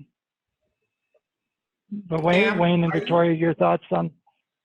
Yeah, go ahead. Cam, I'm curious, are you asking because you're getting barraged with requests, or you're just trying to be as available as possible and as efficient as possible? I'll speak for myself and I'll let Victoria and Wayne answer that, but it's a combination of both. So we're getting in lots of requests and we're trying to figure out how to be as efficient as possible in a very short amount of time with a lot of other big asks that are out there. Victoria and Wayne? Yeah, I would agree. We're trying to be efficient. I think there were a couple issues this last round that we went down rabbit holes, because what happens is they call it a special session, and then you got to get, first you have to make sure you're on the call, and then you got to get in a bill file, and this is all extremely contracted in our current environment. So we're trying to move really fast, and we don't always have time to, we're trying to find a process to help us vet sooner so we don't end down some rabbit holes where we've wasted time. And I would say we are getting external pressure by some other groups, you know, whether it's, and I think how it was put was perfect, which is to leverage us to help those issues rise up and what everyone else is dealing with, which is trying to get their stuff into special sessions, whether or not it's true emergency issues or not. And I'll just quickly touch on, we have some couple subgroups that we work with. So I work with the Financial Impact Working Group, and we've kind of vetted some special session concepts. The group had kind of said, no, these shouldn't be priorities. They're not urgent enough. And then once we had made that decision, we just had a lot of feedback from other municipalities saying, hey, we need these changes in the process.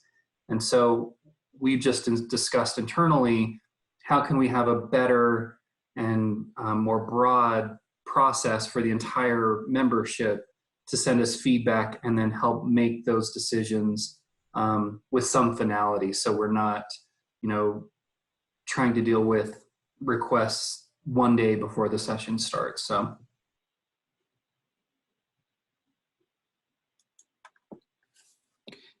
Can I make a comment, President? This is Gary. Please, Gary. Yep. I think this is an area where we really, as a board, we really need help from staff to tell us what you think is going to negatively impact us or spread us too thin. You're in a perch where you're seeing everything happen kind of in real time, and we're kind of coming in and out on specific issues. And you know, I would really like you just to speak frankly on some of these things. If, for example, if you think that we're going to spread ourselves too thin in the upcoming sessions and we shouldn't take on any new issues, I want to know that, because I worry about that. I very much appreciate how open you guys are, but sometimes I'm afraid that you're so open to ideas that you're afraid maybe to tell us that we're running ourselves ragged. Gary, I appreciate that, and President, I'll respond. The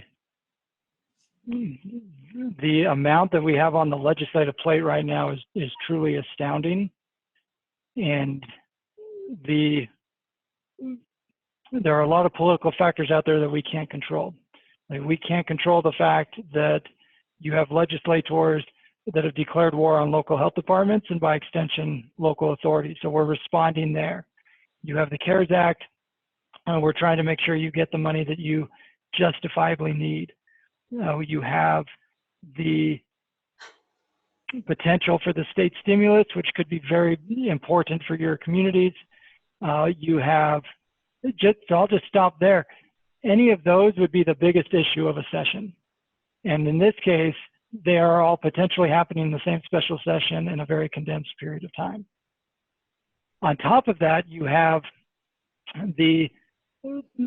folks within our membership that are looking for changes, and so they come to us asking for help to get those changes done, and justifiably so, because they're related to cities. And you have those external groups, some of whom come to us, like the PRC, to ask to partner on issues, and some of whom don't, and then we find it after the fact and we're responding to them. I do think on PIDs that even if we said no today, I think you would still see the PRC push forward with a bill, and we would have to engage with them at some point.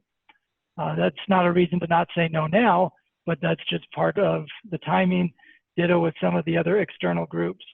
So that's partly why we're trying to get from you what the top priorities ought to be. And if the top, and maybe we're overthinking it. Maybe it's as simple as saying the league top priorities during special session relate to league dollar or city dollars and general local authority principles. And if it fits into those two categories, then we will engage. And if it's periphery stuff, and then we may give a thumbs up and say, yep, chiefs of police, we're supportive of it, but go get it done on your own. We're not using any capacity on it. We're working on, boom, these two things. PIDS fits into both of those. It's both dollars and cents and local authority. But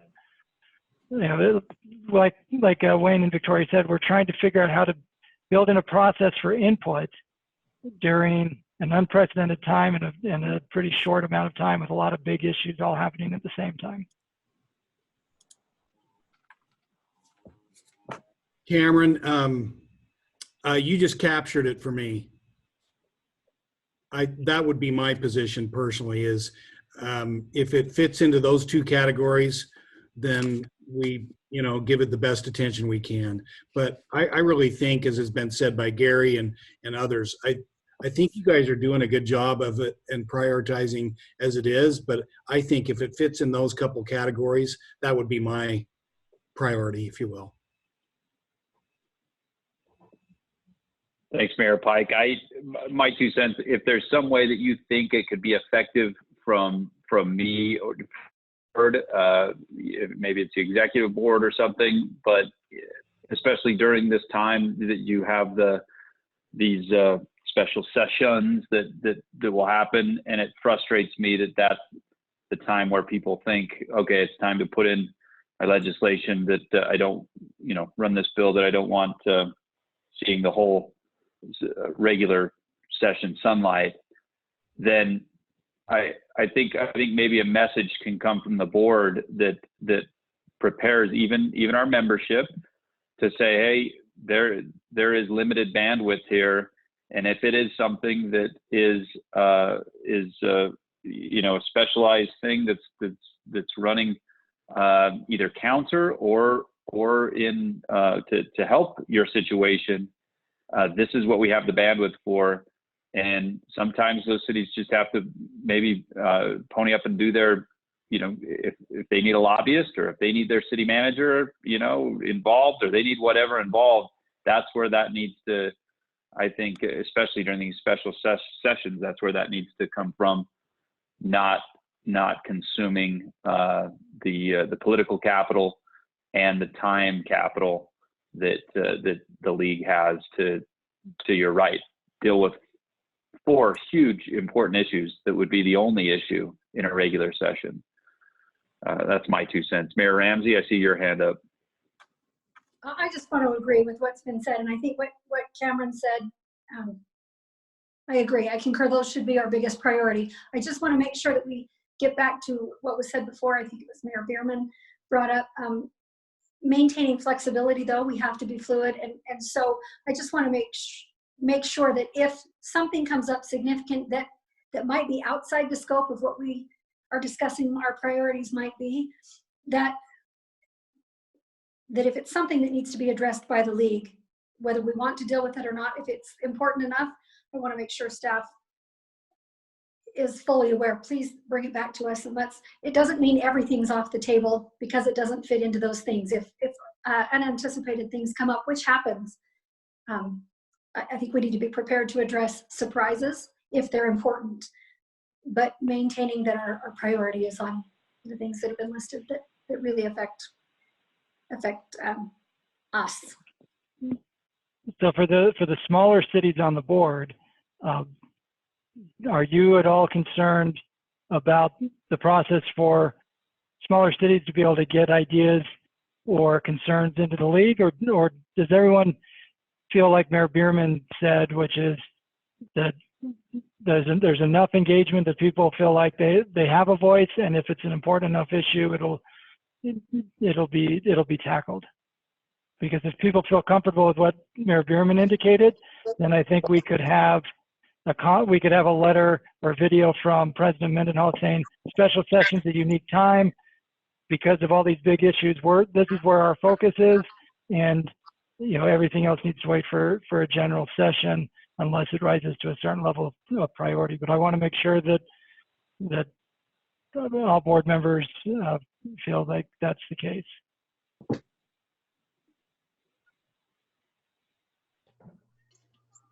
Mayor Caldwell, I saw your hand up.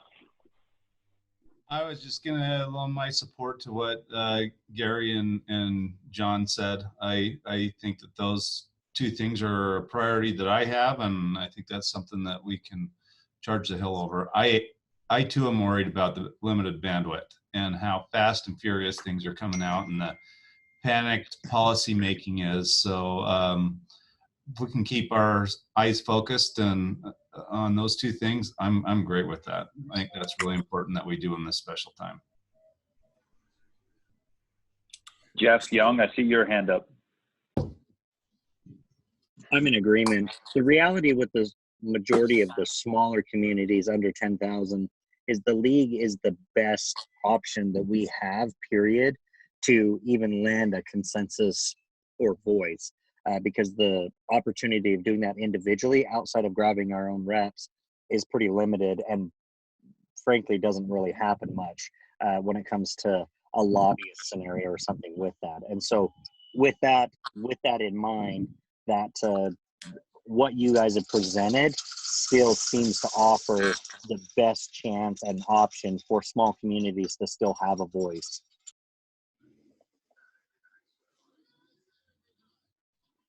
I appreciate that, Jeff. Thank you.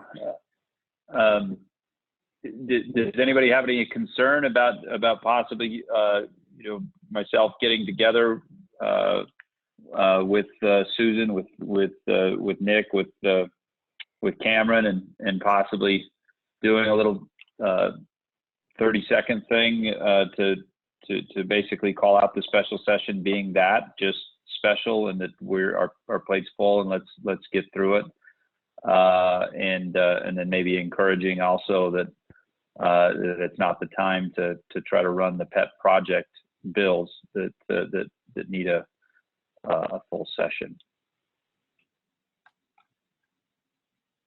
Very comfortable with that personally. I'm comfortable with that. I just want to circle back. I think 2 weeks ago when we started the meeting, Cam laid out the objectives, and he put 4 out there that were going to be the guidelines for the special session, which were support local authority, support communications, oppose unfunded mandates, and support proportional distributions of the CARES Act. I think those continue to be wonderful sideboards going forward in all of our discussions, and any communications I'd have with our members, I would lay that out so they know the framework we're making decisions within, and the decisions have to be somewhat dynamic within that, depending on what's thrown at us. And then Mayor Bierman, I appreciate you bringing that up. And then we would add the motion you made today around fourth stimulus / state stimulus on infrastructure revenue and expense, need to meet expenses today, et cetera. So that would be the 5th piece from the board.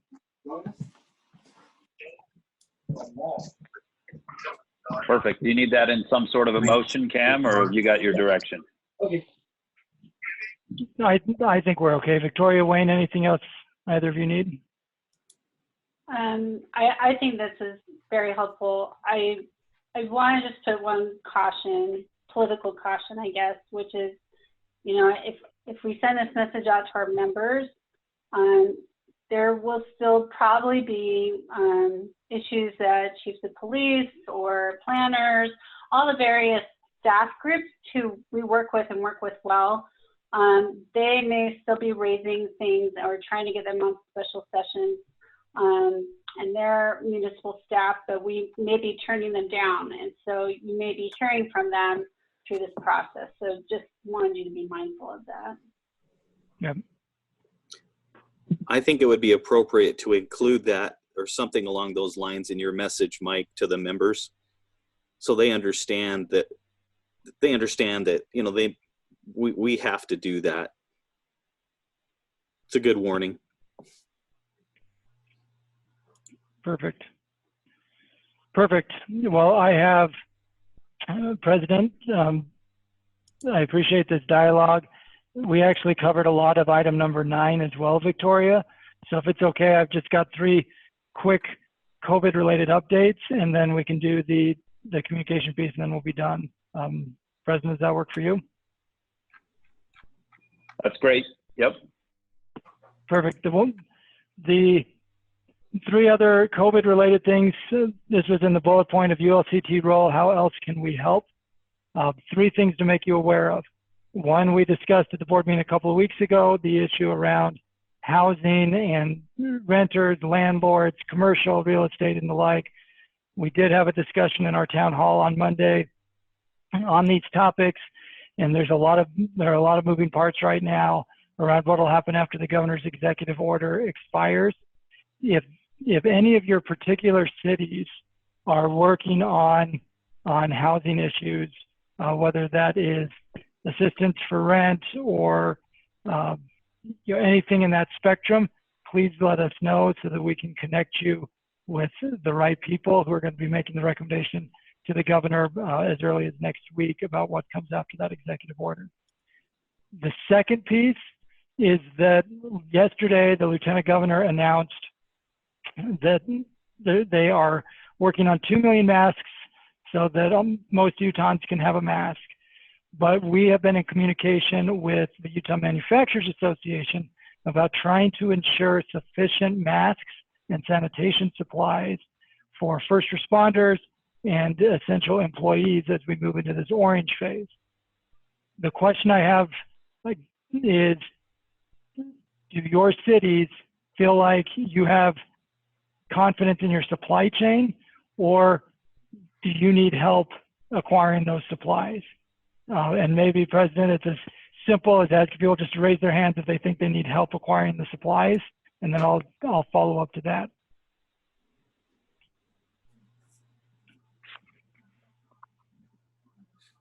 Raise your hand on the, there you go. Okay, so I got Bountiful, Holiday, North Salt Lake. Cameron, I'm not sure that I know yet, honestly. And that's okay too. I'll take that. If you are uncertain or you don't have confidence, I'll take that. I'm just trying to get a sense of how big of an issue this is. I know that we are waiting for stuff, some things that we ordered some time ago and haven't received. So, you know, we probably do have some challenge there. I don't know what I don't know yet. So. Yeah, that's true story. We have a daily meeting at 8:30 every morning, and right now we're in pretty good shape. Ogden City is. Okay. So my request to board members, and I'm starting here rather than going to the full membership, and I'm particularly interested, Mayor Young, in your neck of the woods, and Councilmember White in your neck of the woods down the basin, Mayor Niehaus, Mayor Christensen. I'm particularly concerned about your areas. I've been in communication with the Manufacturers Association, who are willing to do bulk orders for local governments. It's just a matter of scale.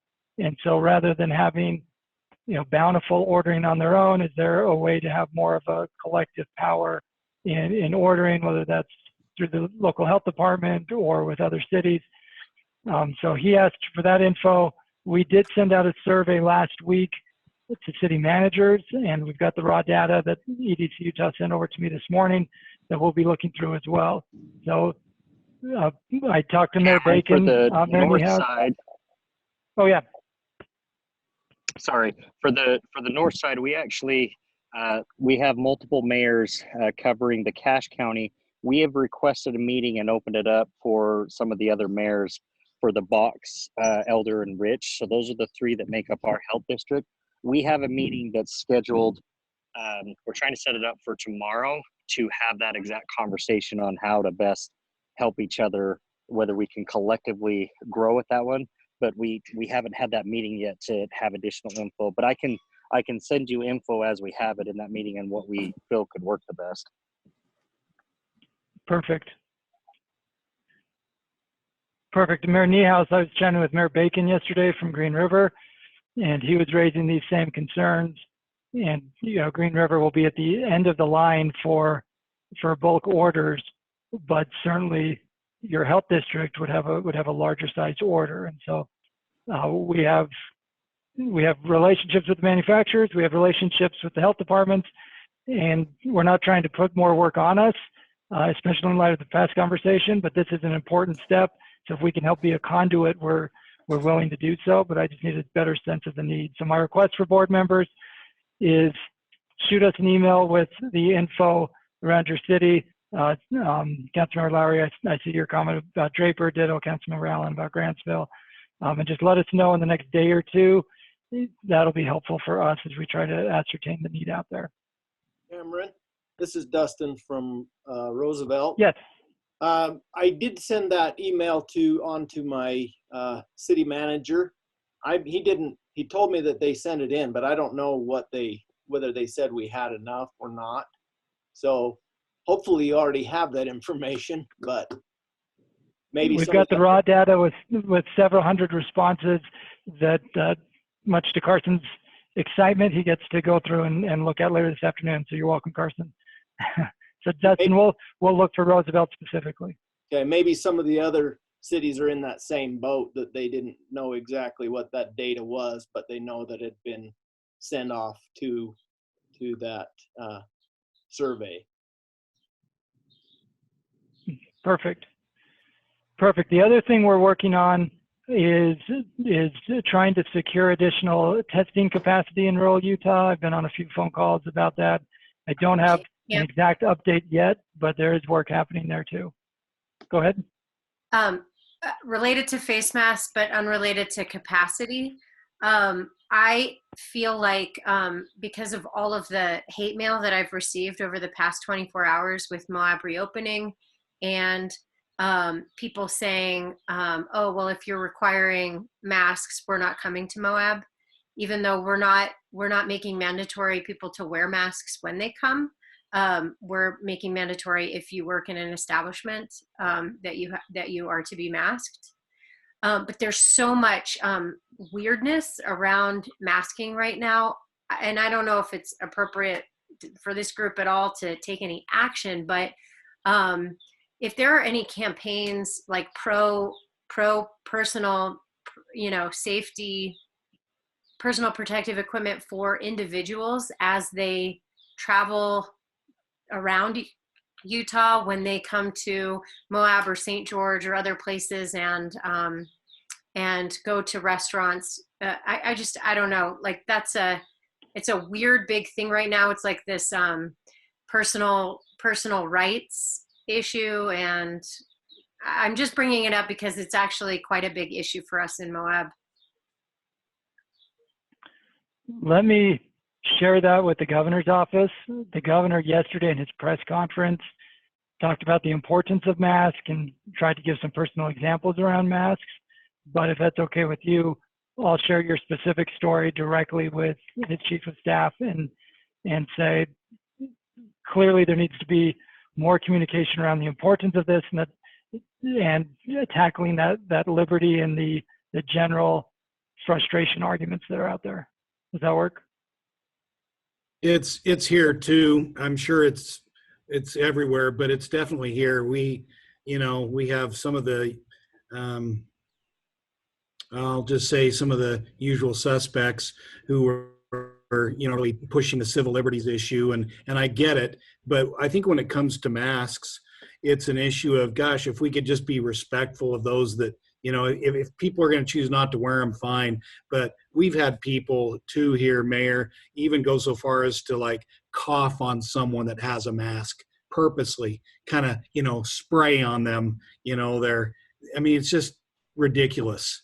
And so there's going to be some of that, but I think most people are, I don't know, hopefully they'll wise up to it, and this can become more of an accepted thing, like it is in especially some Asian countries, because they've dealt with these diseases, these viruses before. So hopefully, and with a little bit of help, I think you're right, with some messaging, some favorable messaging, maybe we could get more people to just at least accept it as, hey, this is just people trying to be cautious. That's all. Emily, and Perfect. I'll just add, let's give you all a group hug. We've all felt the same way. This is digital group therapy.